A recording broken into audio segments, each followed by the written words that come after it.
Selamat datang kembali di sesi pembahasan kita. Anda udah bagikan beberapa kutipan menarik nih dari buku The 48 Laws of Power.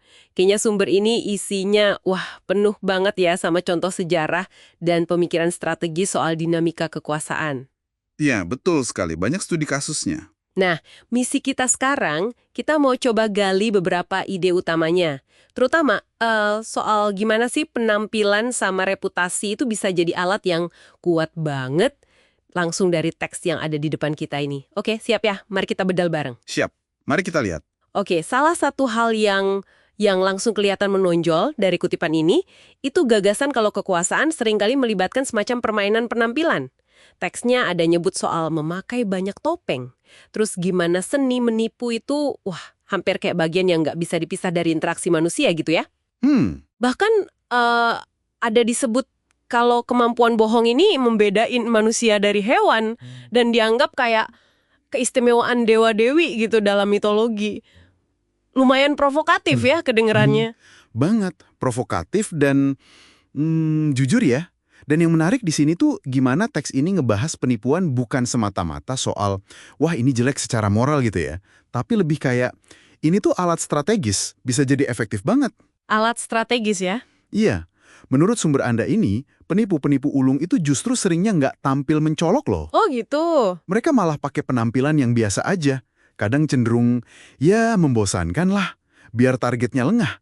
Jadi kayak targetnya diselimuti suasana familiar, yang kelihatannya aman, nggak bahaya gitu. Jadi kuncinya bukan penipuan yang wah atau gimana gitu ya, tapi justru yang kelihatannya biasa aja, yang nggak narik perhatian itu. Tepat. Ini agak beda ya sama bayangan kita biasanya. Kita mungkin mikir penipu itu sosoknya flamboyan atau penuh karisma palsu gitu kan? Iya, seringnya gitu kan bayangannya. Tapi sumber ini nekeninnya ke efektivitas dari apa yang bisa kita sebut selubung keakraban. Bikin target lengah karena ngerasa aman, nggak curiga. Teks Anda kan ngasih contoh tuh, si Yellow Kid Whale. Oh iya, Yellow Kid Whale. Nah, dia pakai taktik ini ke Sam Gazil. Misalnya dia pura-pura naif atau gampang terkesan gitu. Jadinya si Gazil ini nurunin kewaspadaannya. Nah, kalau udah gitu kan jadi lebih gampang dimanipulasi. Ini lebih ke psikologi halus, bukan tipuan gede-gedean. Menarik banget cara kerja penampilan sebagai alat ya. Nah, selain soal nyembunyiin niat di balik topeng ini, ada juga sisi lain dari gimana kita dilihat orang yang disorot banget sama sumber Anda, yaitu soal reputasi. Gimana reputasi ini bisa jadi pilar kekuasaan menurut teks itu? Nah, ini dia. Kutipan dari hukum kelima yang Anda setatkan itu kan jelas banget bilangnya. Reputasi itu pondasi kekuasaan. Cuma modal reputasi aja, Anda bisa bikin orang segan, bisa menang. Contohnya itu, kisah Jenderal Cukoliang. Iya, Cukoliang. Itu pas banget ngegambarin poin ini. Dia berhasil bikin pasukan musuh yang jauh lebih besar ketakutan. Hanya dengan duduk tenang mainin kecapi di gerbang kota yang kebuka lebar. Luar biasa emang itu ceritanya.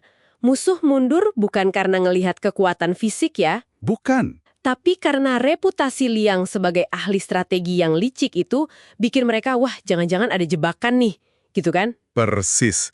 Jadi, persepsi yang udah dibangun sama reputasinya itu yang jadi senjata utamanya. Jadi ini bukan sekedar soal nama baik atau buruk ya? Betul. Contoh Cukoliang ini kan nunjukin banget gimana persepsi yang berhasil Anda bangun di pikiran orang lain itu bisa melumpuhkan lawan, bahkan tanpa perlu ada kontak fisik sama sekali. Medan perang pikiran itu seringkali lebih nentuin daripada medan perang fisik. Tapi, ya seperti yang bisa ditebak, reputasi itu juga rapuh banget. Bener banget, masuk akal sih. Sekali rusak kayaknya susah banget ya buat diperbaiki lagi. Apa saran dari teks ini soal ngelindungin reputasi? Teksnya nyaranin buat selalu waspada.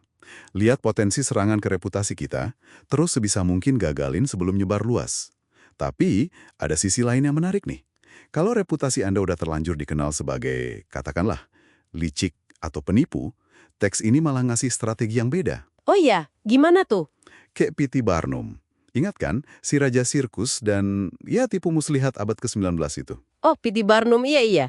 Gimana dia pakai reputasinya yang udah tercemar itu? Nah, justru karena semua orang udah tahu dia itu sering ngelebih-lebihin atau bahkan nipu, Barnum jadi bisa mainin ekspektasi publik itu. Dia akui aja reputasinya terang-terangan. Kadang mungkin pakai sedikit humor. Terus efeknya? Ya itu malah ngelucutin senjatanya para pengkritik. Orang jadi mikir, oh ya emang dia begitu orangnya. Dan itu malah bikin dia bisa terus jalanin strateginya. Jadi kayak strategi jujur soal ketidakjujurannya gitu. Paradoksal banget, tapi efektif buat dia waktu itu. Wow, ini benar-benar kayak muter balikin cara pandang umum soal reputasi ya. Berarti ngelola reputasi itu bukan cuma soal bangun citra positif aja ya, tapi juga soal gimana kita bereaksi secara strategis pas reputasi diserang. Atau bahkan gimana mensaatin reputasi yang kurang ideal sekalipun. Wow, Tepat. ini jadi bikin kita mikir ya. Gimana Anda nih para pendengar ngelihat dinamika reputasi ini main di lingkungan kerja atau sosial Anda sehari-hari? Seberapa penting sih kita paham permainan ini? Itu pertanyaan bagus buat direnungkan. Karena pada akhirnya, kalau kita tarik benang merahnya nih, dari kutipan-kutipan yang Anda bagikan tadi, Iya, jadi apa artinya semua ini buat kita? Kayaknya jelas ya kalau mau paham kekuasaan, setidaknya menurut kacamata sumber ini, itu kita harus kuasai dua hal penting. Gimana Anda tampil di mata orang lain, satu. Terus yang kedua, gimana Anda bangun, pertahanin, bahkan manfaatin reputasi Anda. Contoh Cukoli yang tadi nunjukin kekuatan reputasi yang dahsyat banget. Sementara ide soal pakai topeng sama tampilan sederhananya Yellow Kid Whale itu nunjukin aspek penampilan dan ya penipuan strategis. kedengerannya agak dingin atau sinis. Karena fokusnya lebih ke efektivitas buat capai tujuan, bukan melulu soal pertimbangan moralitas yang ideal. Iya, kerasa banget pragmatismenya. Nah, ini mungkin bawa kita ke pemikiran penutup buat Anda renungkan. Silahkan. Mungkin ini bisa jadi bahan pemikiran Anda setelah ini ya. Gimana caranya Anda menyeimbangkan antara kebutuhan buat tampil strategis atau jaga reputasi, seperti yang disaranin teks ini, dengan keinginan atau mungkin nilai pribadi Anda buat tetap jadi diri sendiri, yang otentik. Dilema antara strategi dan otentisitas ya jadinya. Bisa dibilang gitu. Teks ini kan ngasih kacamata kekuasaan yang fokus banget sama hasil. Coba Anda pertimbangkan baik-baik. Di mana sih letak garis batas pribadi Anda?